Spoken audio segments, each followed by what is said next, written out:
Chega mais e vamos começar 2025 assim como terminamos 2024. Falando do quê? Do quê?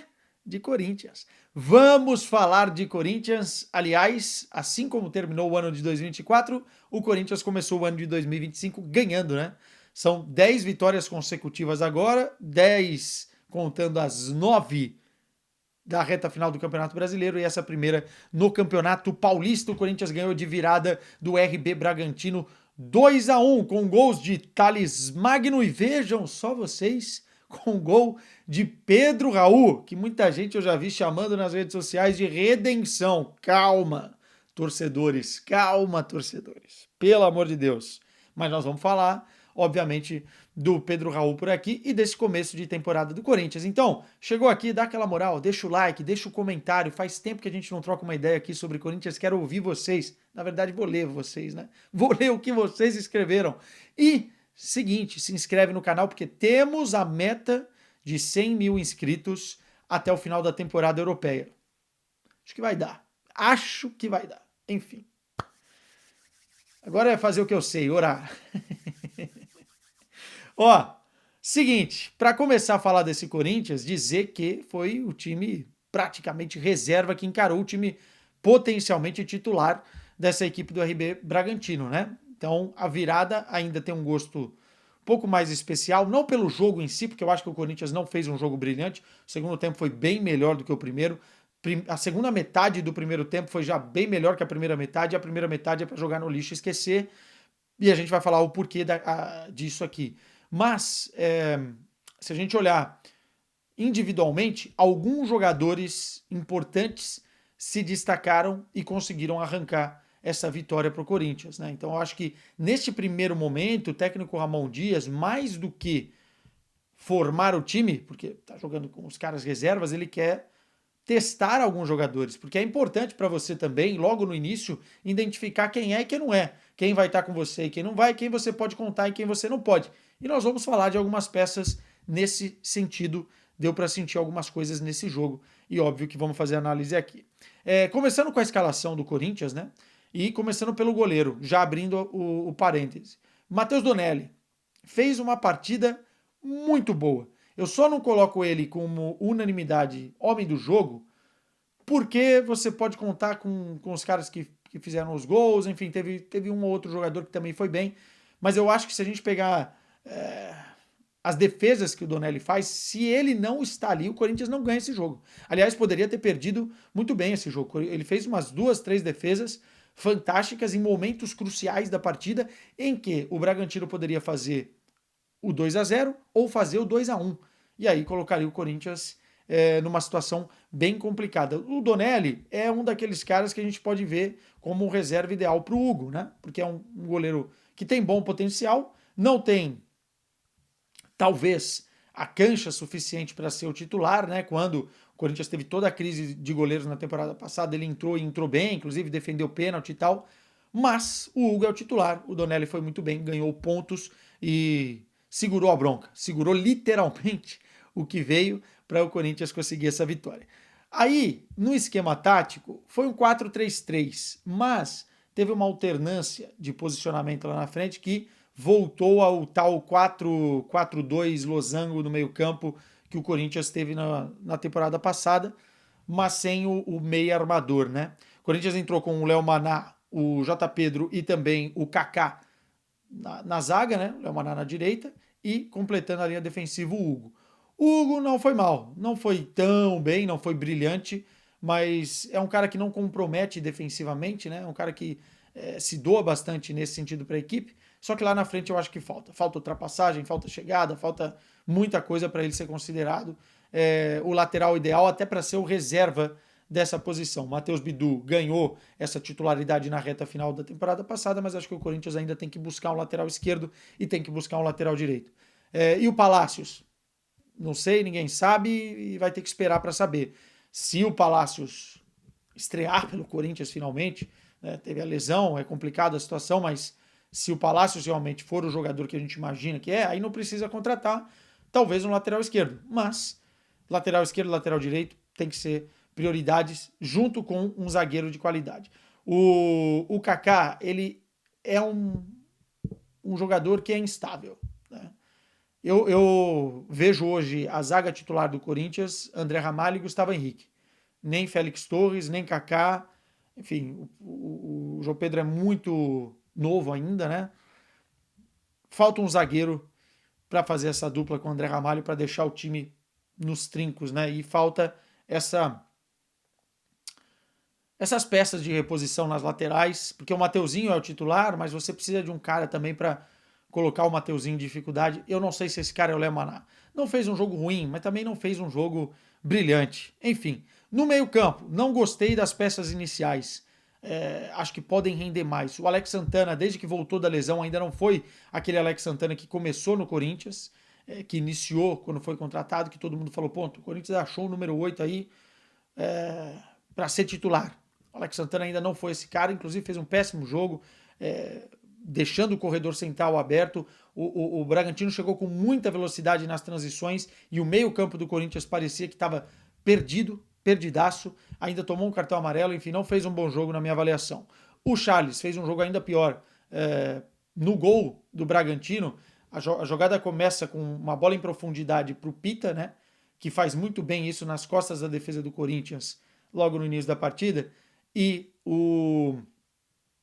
a bola é recuada, há uma falha de marcação do Charles que dá muito espaço para o cruzamento do Capixaba. A bola vai na área e depois lá dentro o gol do RB Bragantino com muita liberdade dos zagueiros, mas essa bola não pode partir do ponto de origem e o Charles tem que marcar. Fez um péssimo jogo, não é à toa que saiu no primeiro tempo, né? E o Martinez, cara, foi bem.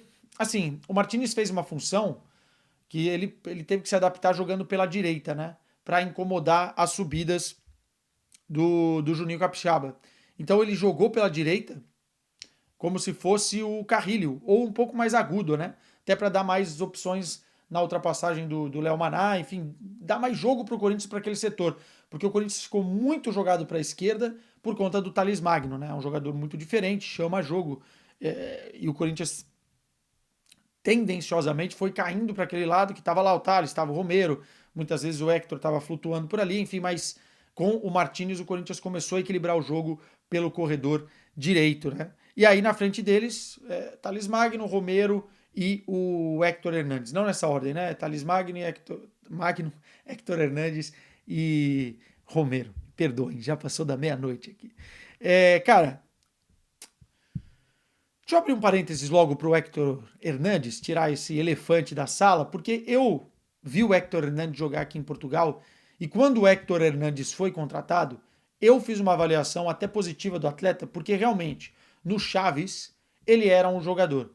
É um jogador técnico, é um jogador que fazia muitos gols de cabeça, é um cara que atacava muito bem os espaços e eu achei mesmo que naquele momento do Corinthians ele poderia ser um cara muito útil. Não é um fora de série, não é um extra classe, mas poderia ser. Olhando para o ataque do Corinthians, o Yuri Alberto naquela hora, naquele momento, uma draga danada, o Pedro Raul mal, poderia ser uma opção. Entretanto, é verdade também que o Hector não se adaptou ainda ao que é ser Corinthians.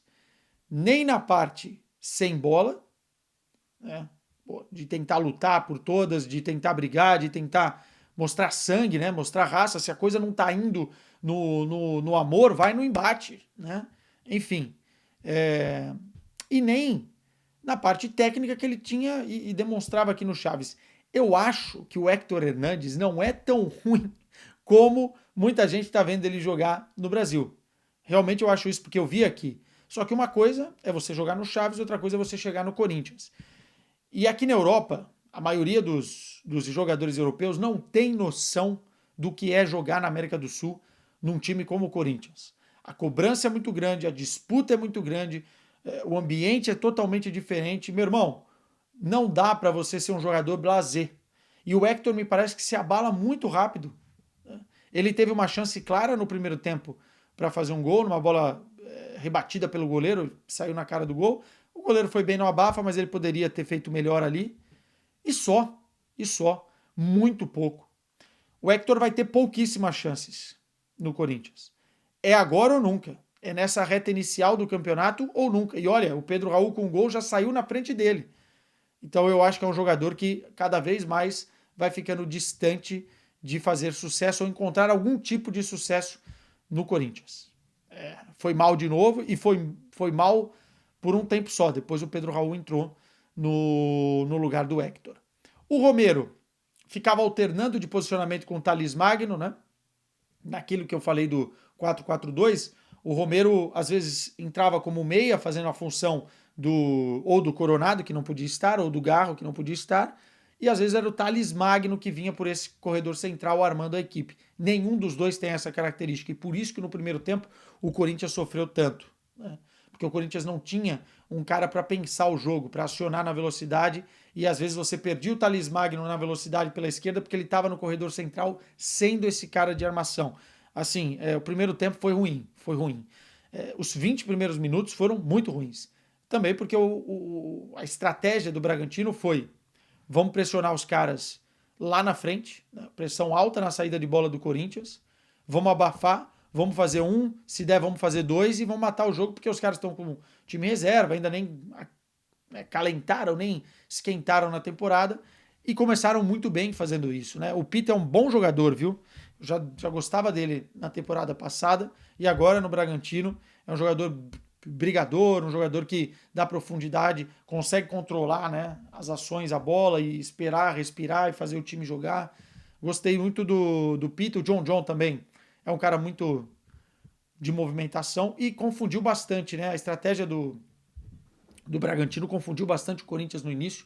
Parecia que a defesa estava perdida, sempre parecia que a dobra de ultrapassagem ofensiva dos caras funcionava, o Corinthians não conseguia parar, principalmente pelos flancos, bolas na área, perigoso, o Donelli tendo que fazer uma, duas defesas logo nos 2 primeiros minutos de jogo, depois sai o gol dos caras, que eu já falei aqui como é que foi, e assim, o Corinthians só vai melhorar e respirar no meio para o final do primeiro tempo, com essa mudança do Martinez atacando o corredor e estancando um pouco a sangria do lado esquerdo do ataque do Bragantino, né? Aí o Romero começa a entrar um pouquinho mais no jogo, tem o pênalti que depois mandou voltar porque foi pedido, o Thales Magno começa a criar um pouquinho mais de soluções, começa também a ganhar confrontos 1 contra 1. Achei o Thales Magno muito ansioso para resolver na individualidade, mas é difícil porque o cara olha para o lado, você vê a ultrapassagem do Hugo que não acontece, então ele vai tentar resolver sozinho. Vê na área o Hector Hernandes, que está tentando se desmarcar sem dar opção, né? Sem dar linha de passe. Fica lá o Romero e ele brigando, com o Martinez passando que nem um maluco pela direita. E o primeiro tempo não gostei. No segundo tempo, as coisas melhoram. Alterações. Pedro Raul entra, o Rian entrou muito bem no meio-campo, dando mais ritmo. O Corinthians começa a tomar conta das ações e numa falha defensiva do Juninho Capixaba, que entrega de bandeja a bola para o Thales Magno, num corte ridículo, absolutamente ridículo, para o meio da área, o Thales Magno faz o gol de empate. E aí o Corinthians volta para o jogo de vez, né? E ao voltar para o jogo de vez, vai tendo mais volume, teve as principais oportunidades do segundo tempo, teve o controle das ações e conseguiu agredir o seu adversário em alguns momentos. Aí vai entrando os jogadores titulares, né? O Carrilho, o Yuri Alberto, o Mateuzinho. O Mateuzinho e o Yuri Alberto entraram muito bem. O Yuri Alberto, inclusive, poderia ter feito um gol tranquilamente nessa partida. E o gol do Pedro Raul acontece, né? A bola eu acho que é do Rian, que cruza na área. O Pedro Raul me parece no primeiro momento estar impedido, mas o próprio Juninho Capixaba, que já tinha errado no primeiro lance, depois saiu vaiado de campo, dá a condição e o Pedro Raul de cabeça faz o 2-1. Vamos falar do Pedro Raul. Muita calma para tratar esse gol do Pedro Raul como qualquer tipo de redenção do que foi a temporada passada.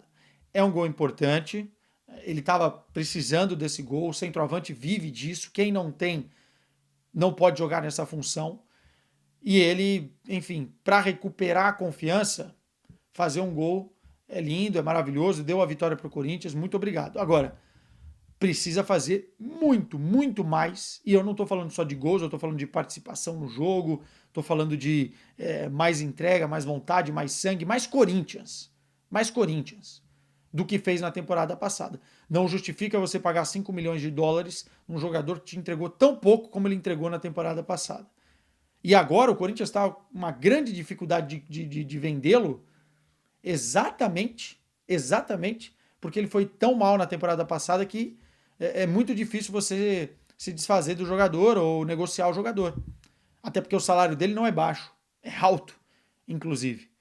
Então o Pedro Raul fez o gol, acho importante para ele, não só para ele, mas para o Corinthians, porque assim, se o Pedro Raul consegue fazer uns 5, 6 gols no Campeonato Paulista, o preço dele já sobe. Se você vai querer negociar o jogador, já muda um pouco de cenário. E gostei da união do time, né? Todo mundo foi abraçá-lo, então quer dizer que as coisas estão funcionando nas dinâmicas internas do Corinthians, o que é importante, né? O grupo tem que estar unido. Clichêzaço, mas é verdade. Então o Pedro Raul fez um gol, não é redenção nenhuma, é obrigação dele fazer o gol, é obrigação dele, e conseguiu cumprir. Coisa que ele não conseguiu na temporada passada e fez o Corinthians sair com essa vitória. O Corinthians tem 11 jogos até encarar o jogo em fevereiro, dia 20, contra o Universitá pela pré-Libertadores, primeiro adversário, né? Tem que fazer desses 11 jogos uma espécie de laboratório barra preparação. E eu acho que do jeito que o Ramon dividiu uma equipe e outra, com os caras que ele inscreveu no campeonato, ele vai conseguir fazer isso muito bem. Tem clássicos nesse meio do caminho, mas o Corinthians começa com a vitória que era mais importante, emenda uma sequência de 10 jogos com vitórias, daqui a pouquinho volta o Memphis, daqui a pouquinho volta o Yuri Alberto de titular, volta o Garro, volta o Coronado, Carrilho, enfim, daqui a pouquinho a gente vê o Corinthians com cara de Corinthians, mas a vitória foi o que interessa, o que interessou. Meus caros, beijo para vocês e vamos falar praticamente toda semana aqui de Corinthians. Então, se inscreve, deixa o sininho aqui ligado. Eu sei que eu falo de muita coisa aqui diferente, né? Nem sempre são assuntos que vocês querem ouvir, mas aqui estamos. Às vezes vai dar certo. Tchau para vocês.